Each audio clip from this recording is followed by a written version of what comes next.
You did not stumble into this Thursday by accident. You can feel it before the day even arrives, an unspoken pressure in your spirit, a tightening in your chest, a sense that something irreversible is lining up behind the scenes.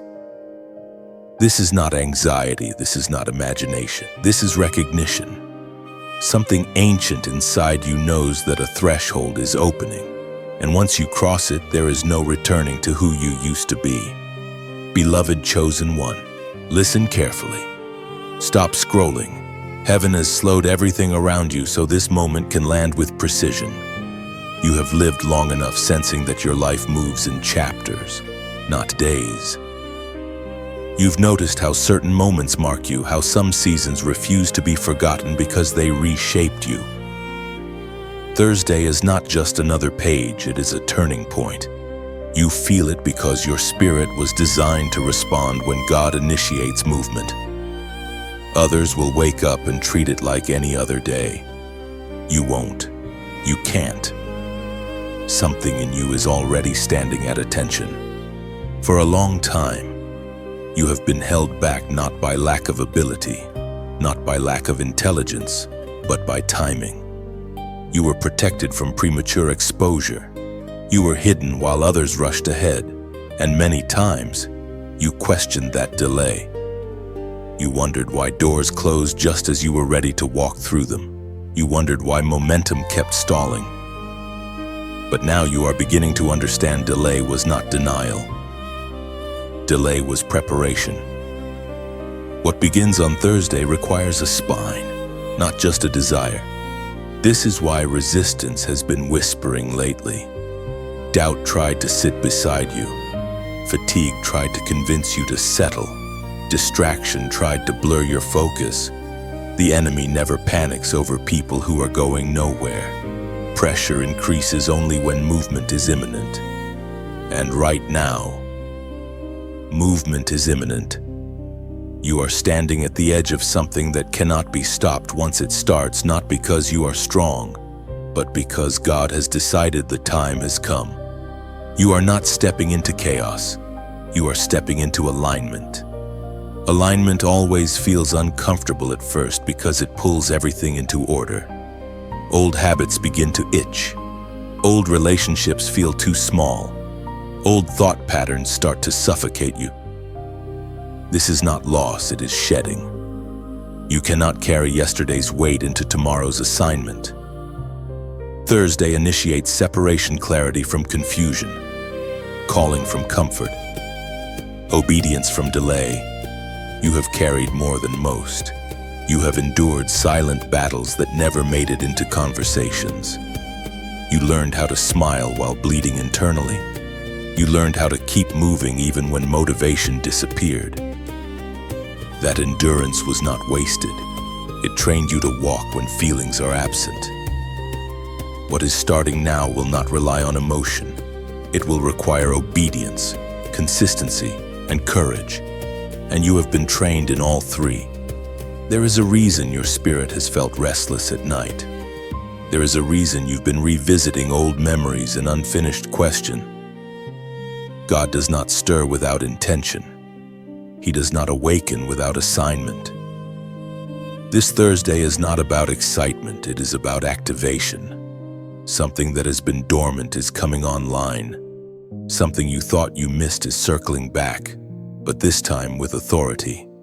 As was spoken in the sacred texts of old, it is written in the book of Isaiah, chapter 40, verse 31. But those who hope in the Lord will renew their strength.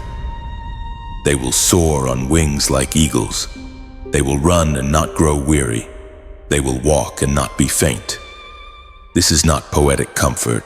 This is a legal promise. Renewal is not coming because you rested well, it is coming because you waited well. And waiting well takes faith. Hear this clearly once this begins. It will not stop to negotiate with your fear. The opportunity will not ask if you feel ready. The shift will not pause while you seek approval. God moves when heaven decides, not when humans are comfortable. And yet, You are not being thrown into this unprepared. You are being released at the exact moment your roots are strong enough to hold what is about to grow. This is why you must not retreat now.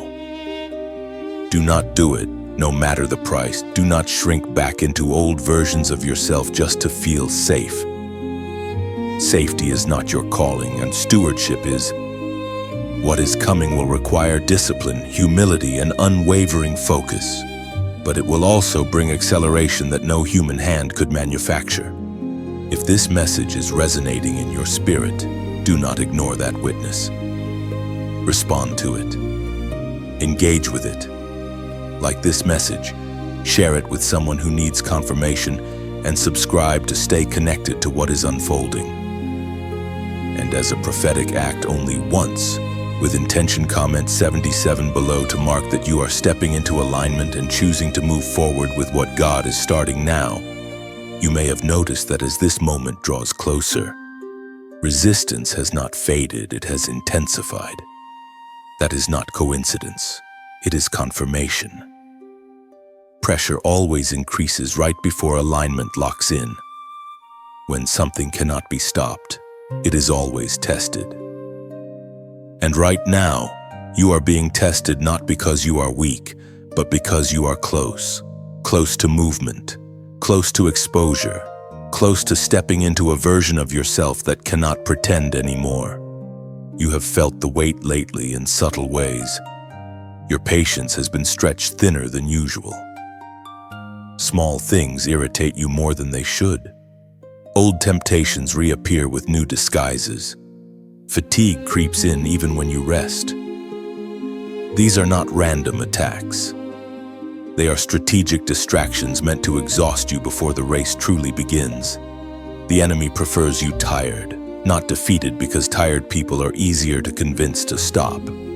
But there is something different about you. Even when you feel worn down, you keep getting back up. Even when confusion fogs your thoughts, something in you refuses to surrender.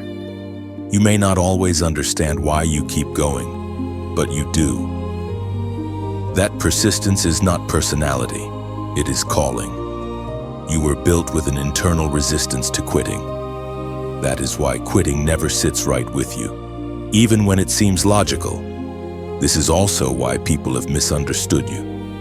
When others would have walked away, you stayed.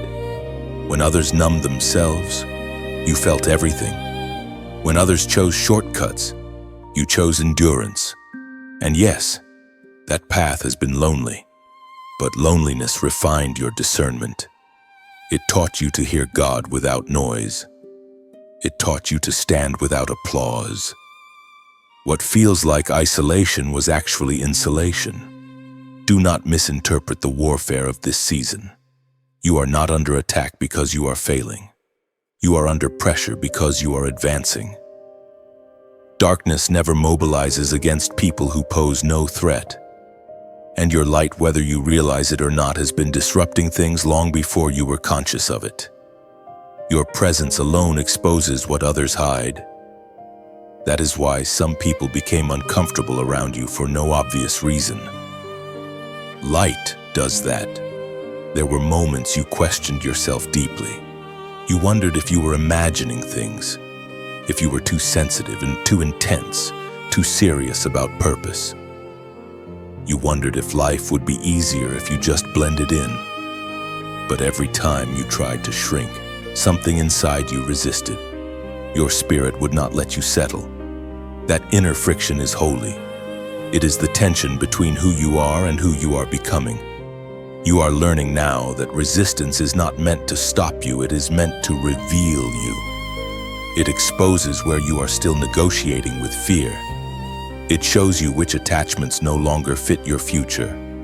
It highlights the places where faith must replace familiarity. This is not punishment.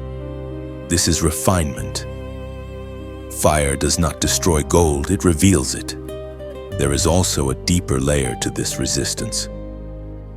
Some of what you feel is not coming from outside opposition, but from internal transition.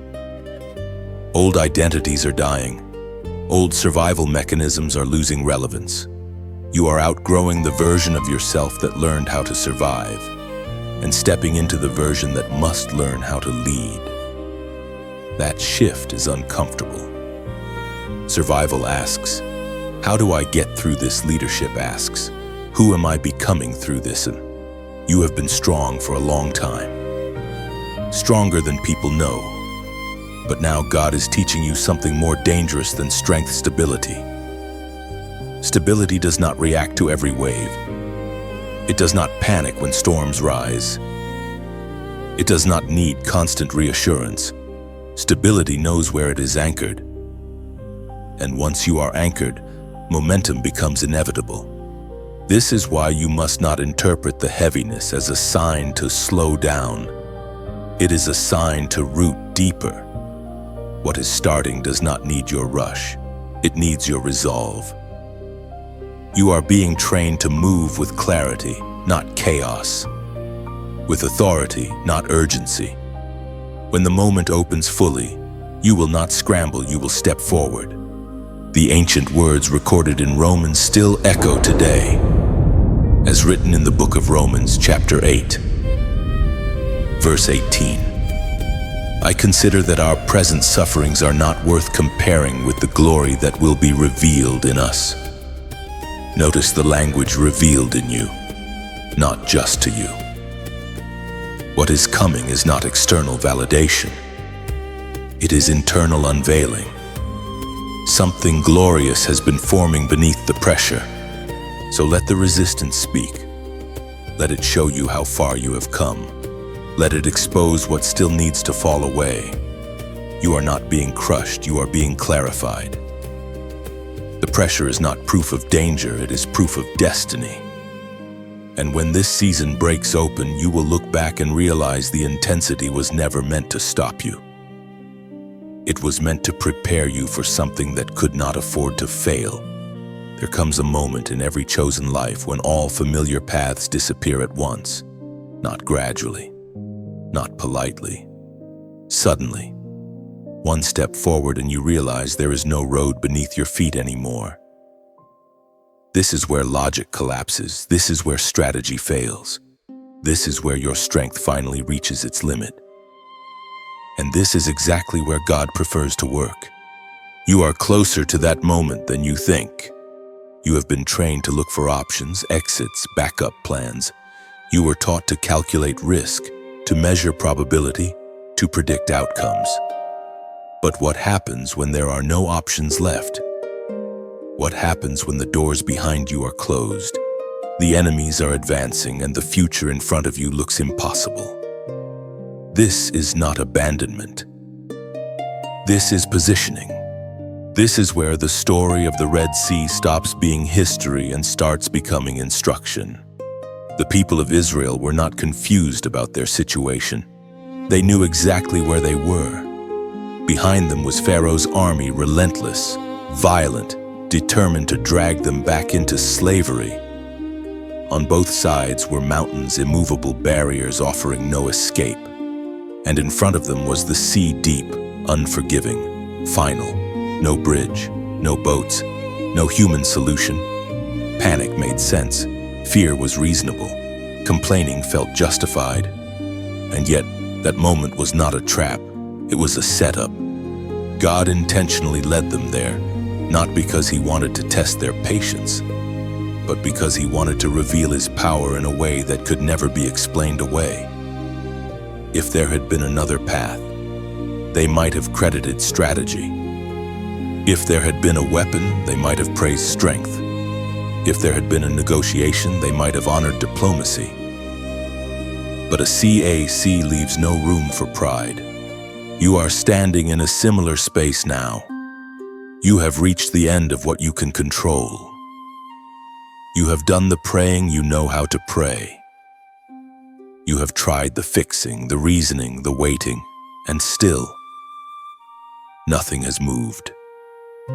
This is the point where many people turn back, not because they want to return to bondage, but because familiarity feels safer than faith.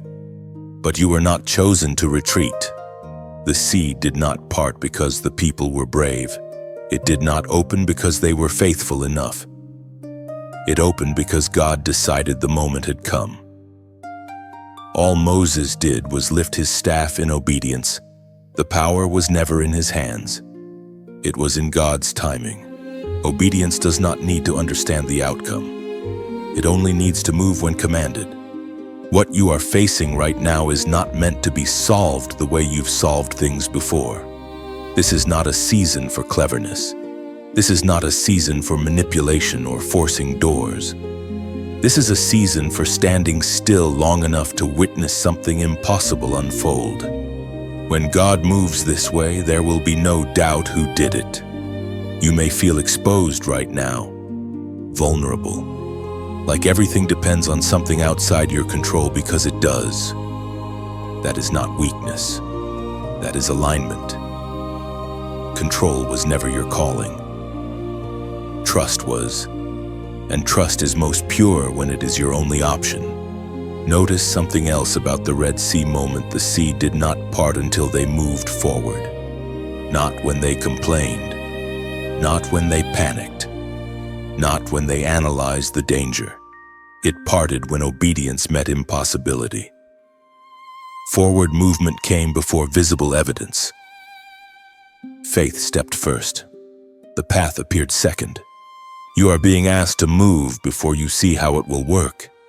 This is why your spirit has been uneasy. Part of you wants reassurance. Another part of you knows reassurance would cancel the miracle. God does not split seas for people who refuse to step. He does not override fear for those who will not move. But when you take that step, however trembling, however uncertain, He makes a way where no way exists.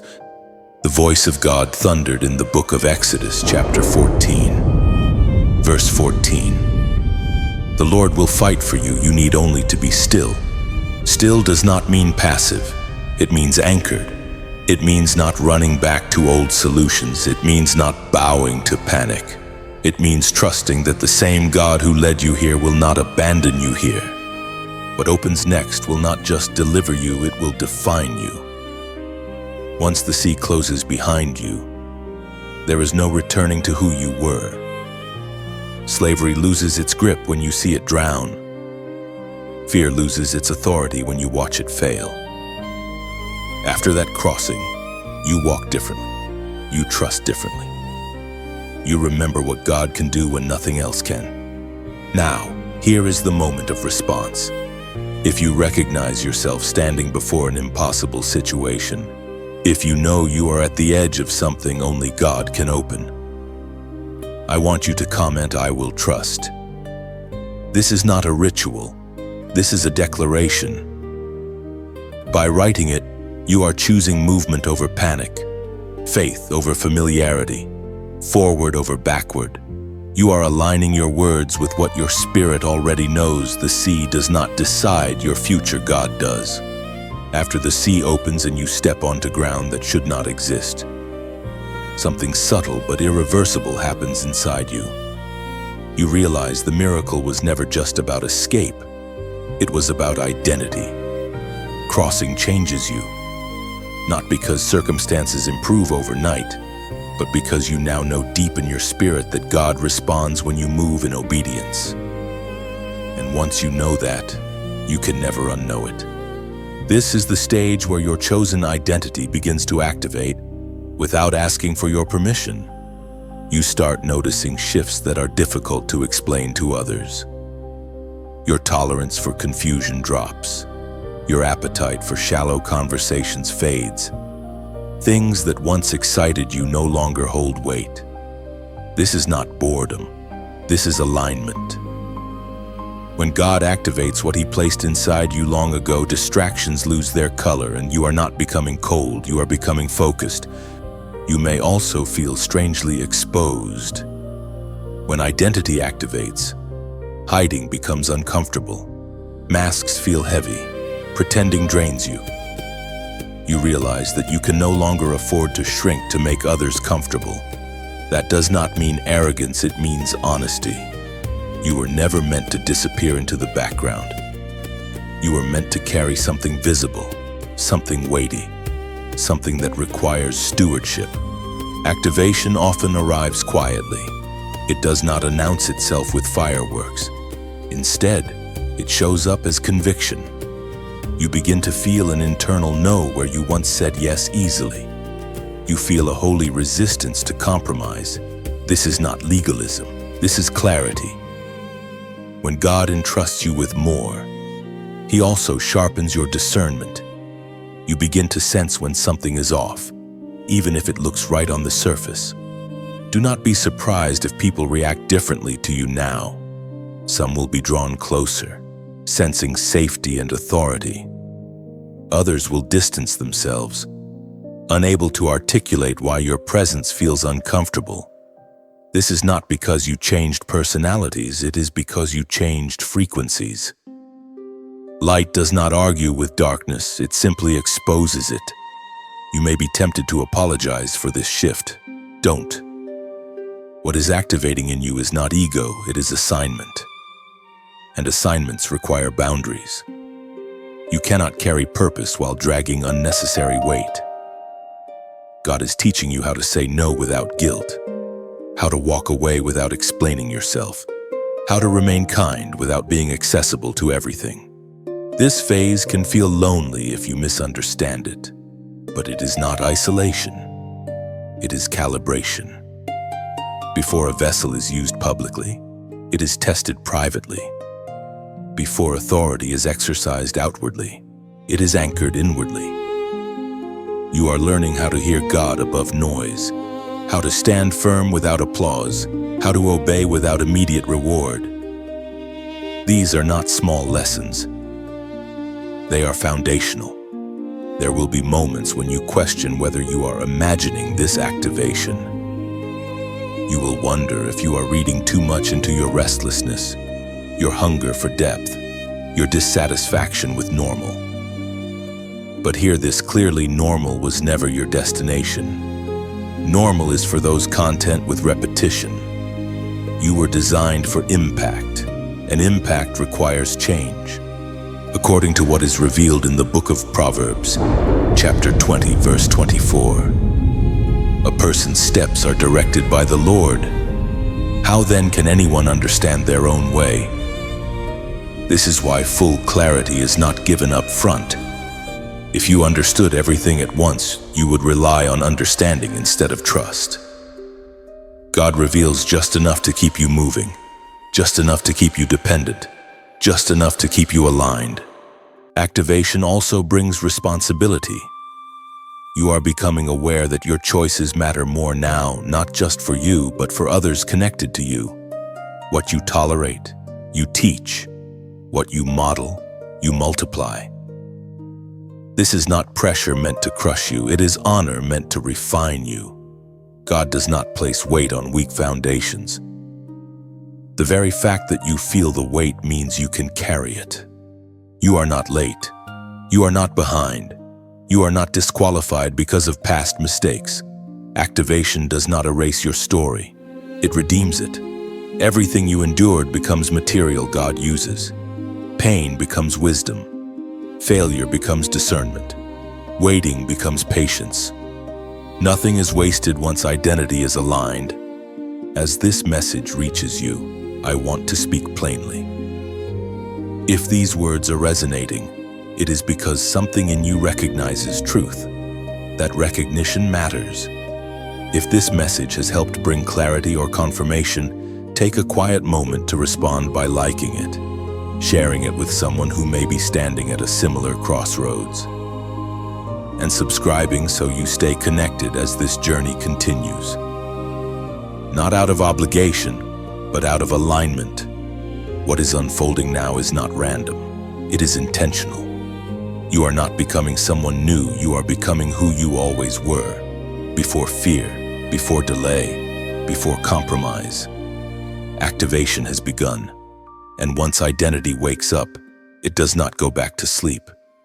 There is a sobering truth that few are willing to say out loud. Not responding to the call has a cost. Grace invites. Mercy waits. Patience lingers, but none of them chase forever. This is not meant to frighten you. It is meant to wake you. Because what is at stake in this season is not just comfort or opportunity, but clarity. Delay does not always look like rebellion. Sometimes it looks like hesitation dressed as wisdom. You have felt that tension already, that quiet inner nudge that keeps returning, even when you try to ignore it. The moment you distract yourself, it fades slightly, but it never disappears. That is conviction. Conviction is not condemnation. Condemnation pushes you away from God. Conviction pulls you closer and asks for a decision. And right now, you are standing in that space between invitation and avoidance. Ignoring the call does not usually result in instant collapse. Instead, it slowly dulls perception. You begin to lose sensitivity. What once stirred you now barely registers. You still function, you still smile, you still show up, but something sacred becomes muted. Not because God left, but because you stopped responding. This is why Scripture warns so strongly about delay. Not because God is harsh, but because delay quietly reshapes the heart. You may tell yourself you are waiting for a better moment, a clearer sign, less resistance, more certainty. But the truth is, clarity often comes after obedience, not before it. God does not reveal the full map to those who refuse the first step. He reveals himself to those willing to move with partial light. Faith is not knowing, it is trusting enough to act anyway. There were seasons when mercy shielded you from consequences, times when God quietly intervened, rerouted situations, softened outcomes you didn't even realize were dangerous. But mercy is not permission to remain still forever. Mercy buys time so transformation can occur. When transformation is resisted, mercy eventually steps back, not in anger, but in respect for your choice. This is where the danger lies, not in dramatic failure, but in spiritual stagnation. In getting used to less than what you were designed for, in settling into routines that numb your hunger, in becoming functional but not fruitful. The enemy does not need to destroy you if he can distract you long enough to forget who you are. You were not called to simply survive spiritually, you were called to advance. And advancement always requires decision. Neutral ground does not exist in the spirit. Standing still is still a direction, and over time, stillness hardens into resistance. The warning is not that God will abandon you. It is that you may grow comfortable without him leading. That is the real loss. Guidance fades when obedience stalls. Not because God stops speaking, but because you stop listening. And the most dangerous prayers are the ones never prayed because you convinced yourself you don't need to. You drift not because God withdraws, but because familiarity dulls reverence. When comfort replaces surrender, direction becomes optional, and silence feels normal. You still believe, but you no longer inquire. You still move, but without instruction. This is how calling slowly erodes, not through rebellion, but through neglect. And by the time you notice the absence of guidance, you've already learned how to live without asking. Heaven speaks clearly through the words in Deuteronomy chapter 30, verse 19. This day I call the heavens and the earth as witnesses against you that I have set before you life and death, blessings and curses. Now choose life, so that you and your children may live. Notice the language. Choose, not feel. Alone, not wait. Choose. Life is offered, but it must be selected. You are not being threatened. You are being trusted with choice. God does not coerce the chosen. He invites them. But invitation ignored long enough becomes opportunity missed, and some doors, once closed, do not reopen the same way. Not because God is cruel, but because seasons move forward. Yet hear this carefully, you are not too late. Conviction itself is proof that the door is still open. The discomfort you feel is not judgment, it is grace urging movement. If God were finished with you, there would be silence. The fact that this message stirs you is evidence that mercy is still active. But mercy is asking for a response now. This is the moment to decide whether you will continue circling the edge of obedience or step fully into it. Whether you will keep postponing alignment or finally choose it without guarantees, without applause, without delay. If you know this message is confronting you for a reason, if you feel the weight of decision in your spirit, I want you to comment 333 below. This number is not symbolic superstition, it is a line in the sand. A declaration that delay ends here, that obedience matters more than comfort, and that you are choosing alignment while the door is still open. When alignment finally locks in, something unmistakable begins to happen. Acceleration. Not the chaotic kind that exhausts you, but the ordered kind that feels almost effortless. Things that once required constant pushing begin to move on their own. Conversations open at the right time. Opportunities surface without manipulation. Decisions carry clarity instead of confusion. This is not luck. This is what happens when obedience replaces hesitation. You notice it first internally. Your mind feels quieter, not empty-focused. The internal arguments that once drained your energy lose their volume. You stop debating what you already know. The back and forth ends. There is a deepening sense of resolve, a settled awareness that you are where you are supposed to be, even if the full picture is still unfolding. Peace does not mean everything is easy. It means you are no longer divided within yourself. Acceleration does not mean the absence of challenge. It means resistance no longer has authority. You still encounter obstacles, but they do not derail you and they refine you. You respond instead of react. You move with intention instead of impulse. This is maturity.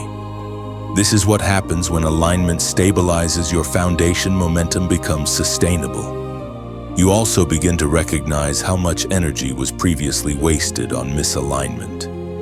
How much effort went into maintaining things God never assigned.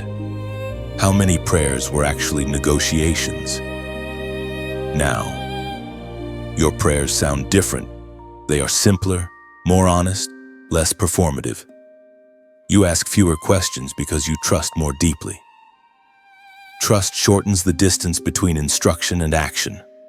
There is also an unexpected humility that comes with acceleration. You realize this movement is not self-generated. You did not will it into existence. You cooperated, yes, but you did not create it. This keeps you grounded. Pride would slow this down immediately. God accelerates those who remain aware of the source. You are learning to move quickly without becoming careless, confidently without becoming arrogant. Another shift becomes clear. Time itself feels different. You are no longer racing it or resenting it. You respect it. You steward it. Moments feel intentional rather than rushed. You begin to sense when to act and when to wait.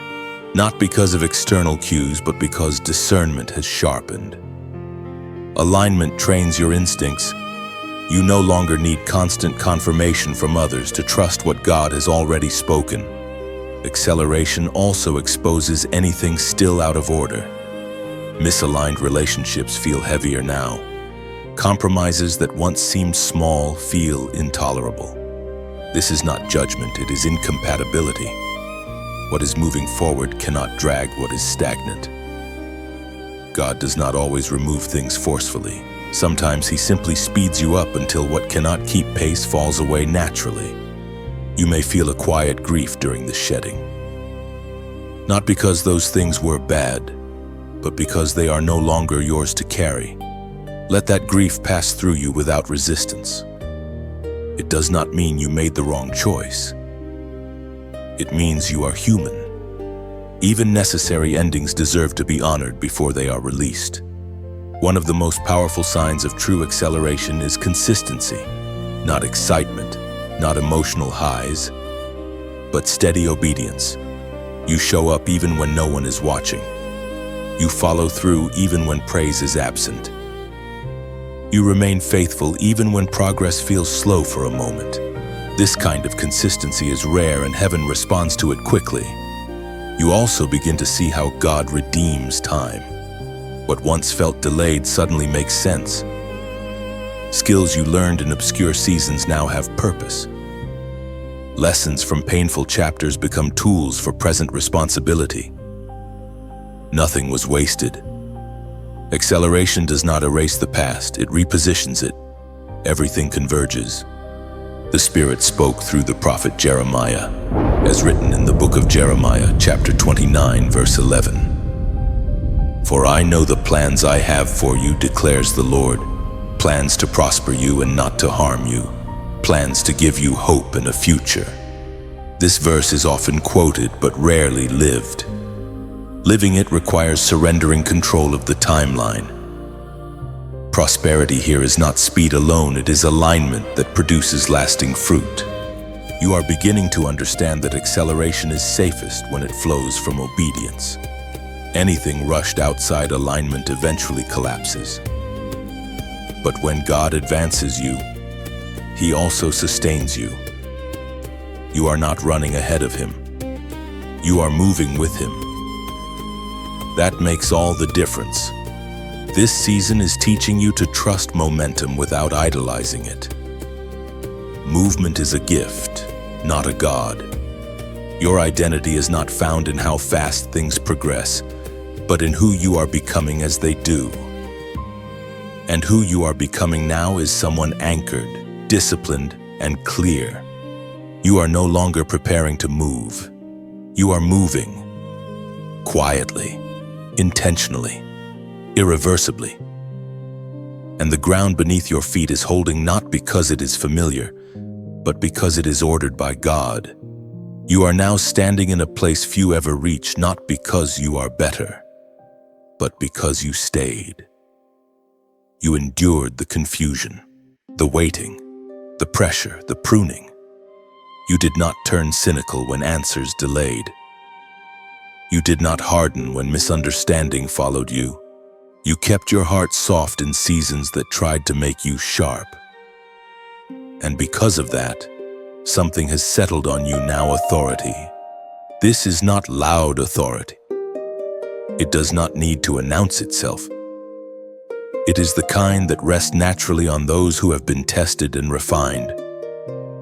You carry yourself differently now. You speak with weight, even when your words are few. You no longer need to prove what God has already confirmed. That is what it means to be crowned not with ego, but with responsibility. A crown is not decoration. It is a burden of stewardship. It marks you as someone entrusted, someone accountable, someone visible in the spirit. And visibility changes the rules. What you once could do casually now carries consequence. What you once could ignore now demands response. This is not restriction, it is elevation. Higher ground requires stronger footing. You are beginning to understand that glory is not spotlight. It is alignment under pressure. It is faithfulness when no reward is guaranteed. It is obedience when applause is absent. Heaven does not crown talent. It crowns surrender. And surrender is what brought you here. There will be people who misunderstand this next version of you. They may say you have changed. In truth, you have clarified. You are no longer fragmented by indecision. You are no longer driven by approval. You are no longer available to every voice. That clarity can feel threatening to those who still live in compromise. Let them misunderstand. You were not crowned to be explained, you were crowned to be faithful. What comes next will stretch you again, but not the way before. This stretching is expansion, not breaking. God is widening your capacity, your patience, your discernment, your compassion, your leadership. You are learning how to carry more without losing yourself. That is rare. Many can receive blessing. Few can sustain it. Sustainability is the mark of true promotion. You may still feel moments of awe when you look back, when you remember who you were, where you stood, how impossible things once looked. Do not rush past that remembrance. Gratitude keeps your crown from becoming heavy.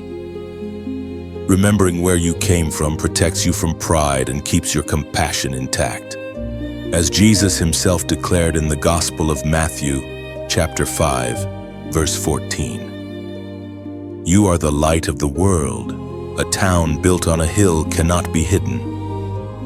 This is not a compliment, it is a calling.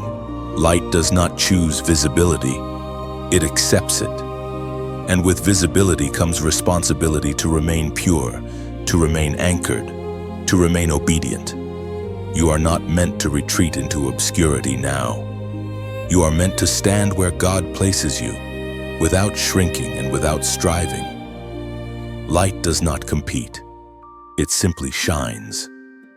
You do not need to outshine anyone else. You only need to remain lit. There will be days ahead when the weight feels real again. When leadership feels lonely, when responsibility feels costly. In those moments, remember this: crowns are not worn for comfort. They are worn for service, and service, when done in alignment, carries grace with it. If this message has walked with you through these sections, if it has brought confirmation, clarity, or courage, receive it as part of your journey, not as entertainment, but as alignment. And if you sense value here, the most natural response is a simple one like this message. Share it with someone who may be standing where you once stood, and subscribe so you remain connected as these words continue to unfold, not out of pressure, but out of resonance. You are not becoming something impressive. You are becoming something trustworthy. And heaven entrusts much to those who have learned how to kneel before they stand. You were trained in hidden places where applause could not reach you. There, obedience mattered more than recognition, and integrity mattered more than speed. Those unseen moments shaped your spine. Heaven watched how you carried weight without witnesses and decided you could be trusted when visibility finally arrived. Trustworthiness is forged when no shortcut is taken, even when one is available. You chose the narrow way repeatedly, sometimes without realizing it. Each quiet decision built a foundation beneath you. That is why what rests on you now does not crush you. You were strengthened before you were elevated. Kneeling taught you alignment. Standing now reflects authority. The two are inseparable. Those who skip surrender cannot sustain influence. But you learned reverence before responsibility. That order protects you. And because you bowed willingly, you now stand without fear, steady, grounded, and accountable to heaven alone. Before you close this message, pause for a moment, not to analyze it, not to judge it, but to let it settle where it needs to settle. Not every word was meant for you, and that's okay. But if even one sentence stirred something in your spirit, hold on to that. Sometimes God speaks in fragments, not floods. Sometimes a single truth is enough to redirect a life. This is not a message that demands agreement. It offers reflection. If it helped you see more clearly, or reminded you of something you had forgotten about yourself, you are free to share it with someone else who may need that same reminder. And if it didn't fully resonate, you don't owe it anything. Just keep what touched you and let the rest pass quietly. Nothing here requires pressure or performance. Growth often happens in silence, long after the words end. You may understand more later than you do now. That's part of the process. Let time reveal what applies. Carry forward only what aligns.